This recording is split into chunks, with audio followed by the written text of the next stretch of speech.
Damn, Missouri got smacked. And Bama, how the hell do you lose to Vanderbilt? We doing everything they talk about. You know I'm everything a boss about. Not putting work and gotta toss them out. I'm really biting, they just barking out. I'm really riding, they just parking now. His street, what to talk about. See the big H when I'm walking out. Yeah. Yo, Athletes Forum Podcast. What's going on, everyone? Shout out to the locker room. Thank you all for tuning in. Subscribe to the channel and drop a comment. And let's talk some college football, as that's something we're gonna do today. Week 6. We're gonna wrap up week 6. I got some quick reactions for you. It was movement day. It was movement day on Saturday, and this is why I love college football. When you look at week 6 matchups, you're like, this is not really a great slate. It's not going to be an exciting game. It's kind of a boring weekend, unattractive weekend, and it might have been the best week so far in college football this year. You look at week 1. This is the first time since 2016 that 5 teams in the top 11 caught an L. 5 teams in the top 11 caught an L. In a week that's unattractive, 5 teams in the top 11 caught an L. Major moves are about to be made in the polls, the playoff, as it starts to come about within the next month, 2 months. We're going to start seeing what brackets could potentially look like. I'll show you what one looks like now. And honestly, I just can't get over the fact that Bama, how do you lose to Vanderbilt? We'll talk about that in a little bit, but some quick things to talk about beforehand. We got to talk about my Gators. My Gators getting the dub over UCF 24-13, coming off a bye. This was a win that they needed. I'm not about to dive into the rest of the schedule. We're at a situation where we got to take it week by week. We're 3-2. Billy Napier, that was probably the best performance we've seen from this year's Florida team. We'll see how they continue to improve it. Again, 2 quarterback systems, not necessarily all the greatest aspects of that you want to run, but it seems like this is working. DJ Lagway, there was a hell of a deep ball. Graham Mertz played well. That defense played well, and we'll see. We got a big one this week. And we'll dive into that a little bit later in the show. But good win for Florida. Again, I'm not going to talk about it too much. I'm just happy we're 3-2. And shout out to Billy Napier. He deserves his flowers for this one. All right, let's talk about it, because there were some crazy games this week. And it started off at, the first one, 12 o'clock. As soon as the afternoon hits, all right, Missouri got smacked. Number 9 Missouri went to Texas A&M and got smacked. This is a team that lost to Notre Dame. The Texas A&M team lost to Notre Dame week 1. They didn't really look that good. Offense didn't really move the ball. Their freshman quarterback, Connor Wegman, gets hurt shoulder. He's out the next couple of weeks. People are questioning if he's going to even get his starting job back. He returns, has a hell of a game, throws for about 200+ yards, no touchdowns, but it was a great performance. And Missouri got smacked. Don't sleep on A&M this year. They're a big physical team, especially on the defensive line. Those boys got after Missouri. They just out-physicaled, out-muscled, and they were just dogs this past show. So don't sleep on Texas A&M in terms of a contender, in the SEC. We mentioned Missouri got bullied. A&M went for 276 through the air, 236 in the pass game. And those guys balled out. This was a pure ass whooping. Shout out to Mike Elko, who's the head coach at A&M. He was the head coach at Duke before getting the A&M job. And he's got those boys playing. And when you look at, let's look what does this win mean for Texas A&M? Let's check out their schedule. All right. So obviously you get past Missouri. Some of the upcoming games you got. Now you got who is that? You got Mississippi State, you got LSU. That's gonna be a big one. LSU's gonna be pretty big. You got still got Auburn, Texas at the end of the season, which is a huge rivalry in the state of Texas. So we'll see how that one pans out. You got South Carolina. That's not gonna be an easy one. Texas A&M. Don't sleep on Texas A&M, because they can make some noise. Obviously, they beat Missouri. They're going to beat Mississippi State. LSU is going to be a huge one. If they could beat LSU, you can start considering them for SEC championship type, talks. Auburn, they should beat Texas. That's going to be huge. I see maybe 2 more losses, but we'll see. And now when you look at Missouri's schedule, the reason why this loss hurts Missouri so much is because they already had a weak schedule going into this. People already thought they were going to run the table, but obviously they didn't. Now you look at this schedule: UMass, Auburn, Bama, which obviously now looks like a pretty big game for both teams. Oklahoma, South Carolina, Mississippi, Arkansas. Like, even if they run the table, they still may not have a chance to make the playoffs now, just because their strength of schedule is just so weak. So this was a huge win for A&M, huge loss for Missouri, ass whooping for Missouri, and we'll see where they go from here. But kudos to A&M. I kind of like their defense. They fly around. They got some balls over there. So kudos to A&M. They deserve their flowers. All right, next game. Damn, Alabama got smacked by Bama. Excuse me. Alabama got smacked by Vanderbilt. That didn't make no sense. But how do you lose to Vanderbilt? Just think about that. How do you lose to Vanderbilt? How do you lose to a team that is 0-60 versus all-time top 5 teams? And they just so happen to beat you. You know who I blame for this loss? I blame Nick Saban for this loss. All right, you're going to ask, why do you blame Nick Saban? This is why I blame Nick Saban. But the only place you play in the SEC that's not hard to play is Vanderbilt. But the only place you play in the SEC that's not hard to play is Vanderbilt. That's why I blame Nick Saban for this loss. But also, it's going to be interesting how Bama bounces back. Come off a huge win versus Georgia the week prior. Everyone's patting you on the back. You're number one in the AP polls. Ryan Williams, Jalen Milroe. We're talking about Heisman. We're talking about, Georgia can't get over Bama. You probably look at this game next week. You're like, all right, it's kind of a break. Vanderbilt, you went to Vanderbilt, got the ass beat. I think the game was a lot. The score doesn't indicate what the game actually was. Vanderbilt dominated, this game. It was a big win. Again, they were the number 1 team in the country. Vanderbilt is, I think, 4-2 now, which is crazy to think. They held Bama to under 100 yards rushing. When's the last time that happened? Right? How do you lose to Vanderbilt? This is actually crazy. Bama's pass defense gives up 252 in the air and 2 touchdowns. Vandy offensive line gave up 0 sacks. Right. Vandy with the upset. Students, this is the beauty about college football, is that the rushing the field at the end. The new thing is taking the goalpost and throwing it somewhere. So the students from Vanderbilt took the goalpost and threw it in the whatever waterfront they have over there in Nashville, Tennessee, as they took the stroll down Broadway. But man, this is why you love college football, for games like this. Bama, Missouri, both huge upsets. So number 1 goes down, number 9 goes down. All right. Who's the next team to go down on this list? Tennessee. Someone check on Jeremy Bryson. Jeremy Bryson, GM, Helvetic Mercenaries. Someone check on him, because Tennessee lost to Arkansas.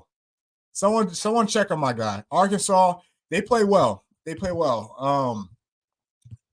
Tennessee has a very vertical, pass-heavy offense, wide splits.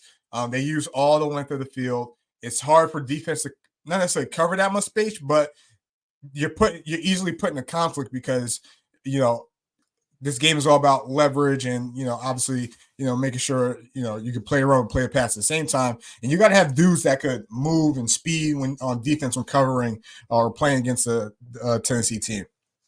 Tennessee has showed in the past they struggle on the away games. Even though this year North Carolina State, that was kind of a fluke. North Carolina sucks. North Carolina State sucks and North Carolina sucks. But Oklahoma, that was a good win. Oklahoma's not exactly where they want to be at. Obviously, they got to solidify that quarterback position, but I'm not going to discredit that win. That was a good win by Tennessee. But I think Arkansas did a good job at really containing that pass offense. Nico was sacked 4 times. He couldn't really get going. They had a lot of pressure on him. They gave the blueprint how to beat Tennessee. And now Tennessee's going into a week where they play a rival, Go Gators. Blue and Orange coming to town. Despite how bad the Gators are this year, it's always never an easy game to play. Now coming off that type of loss, it's not even going to make it any easier. So we'll see how this happens. But Tennessee goes down. Missouri goes down, number 9. Number 1, Bama. Number 4, Tennessee. It's a bad day in the SEC. It's a bad day in the SEC. Man, what a crazy game that was. But Arkansas beats Tennessee in this matchup. All right. Let's jump around a little bit. Let's go ACC now. Let's talk about these Hurricanes. Let's talk about these Miami Hurricanes. Miami makes it hard to win games. This is 2 weeks in a row. Came down to the final drive, 2-minute drill. Cam Ward obviously does what he does. Miami throughout the game. You could talk about the officiating a little bit. It was a little mid, so to say. But when you watch this game, Cal really dominated for 3 quarters. It was 35-18 going into the fourth quarter. Cal starts the fourth quarter off with an early field goal. Excuse me. Cal should have won this game, but then Cam Ward happens. 2 passing touchdowns, 1 rushing touchdown, scores 21 points to win the game, 39-38 over there in Cal. We look at some of Cam's stats alone. Hold on. Here we go. We look at Cam's stats alone, 66% completion, 437 passing, 2 touchdowns. He spread the ball. Respiripo, 7 receptions, 163. He had a big reception in that end of the game. 2-minute drill that went down towards as they were driving to make that final score. You got people like Horton, 9 receptions for 83 in the TUD. You got people like Fletcher Jr., 11 for 81 in the TUD.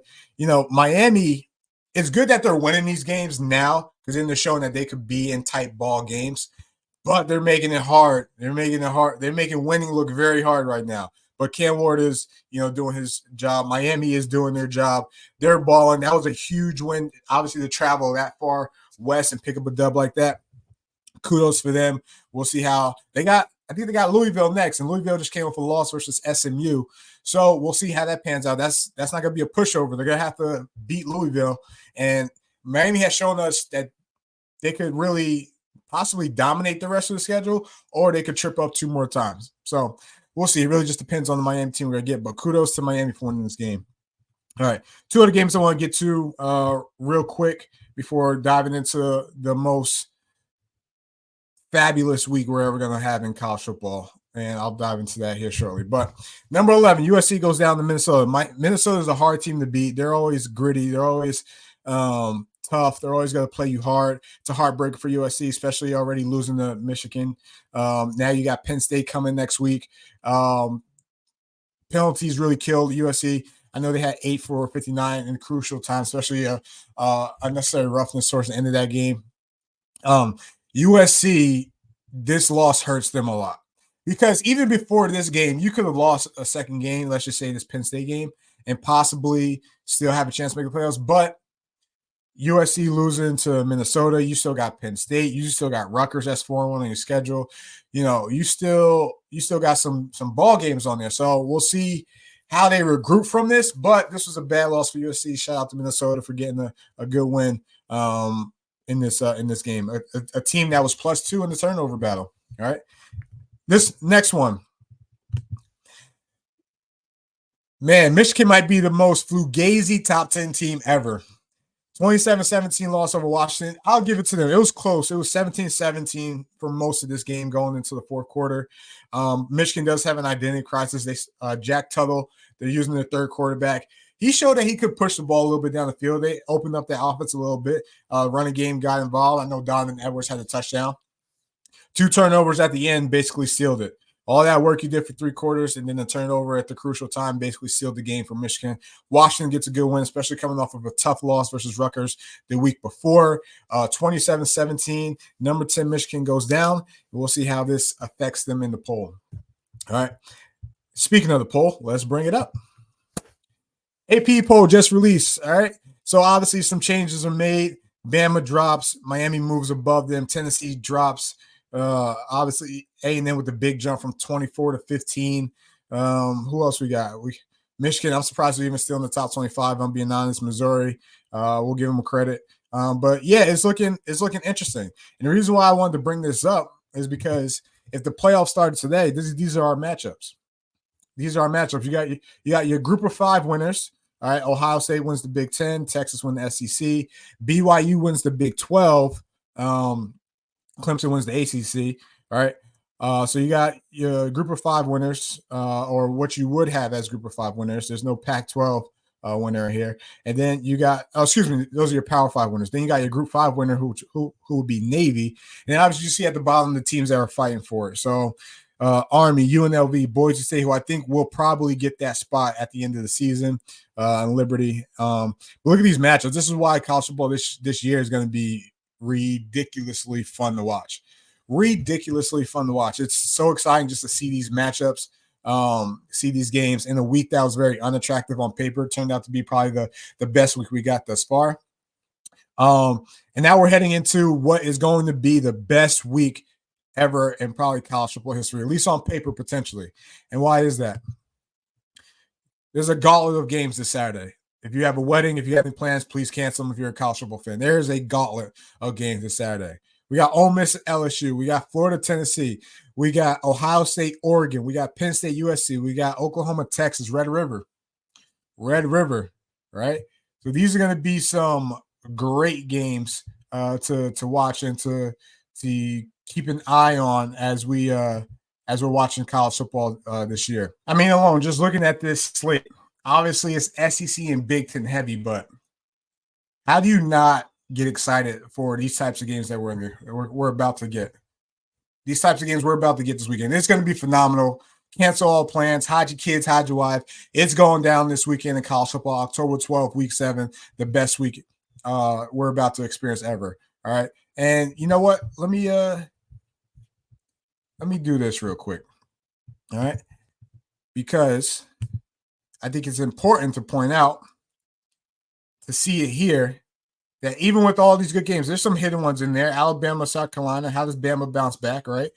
Cal Pitt, don't sleep on that game. That's going to be a very important one for the ACC. But I'm looking at this one right here down the corner. Colorado, Kansas State. And everyone's like, why Colorado? Do you know if Colorado wins this game, they're going to be number 1 in the Big 12?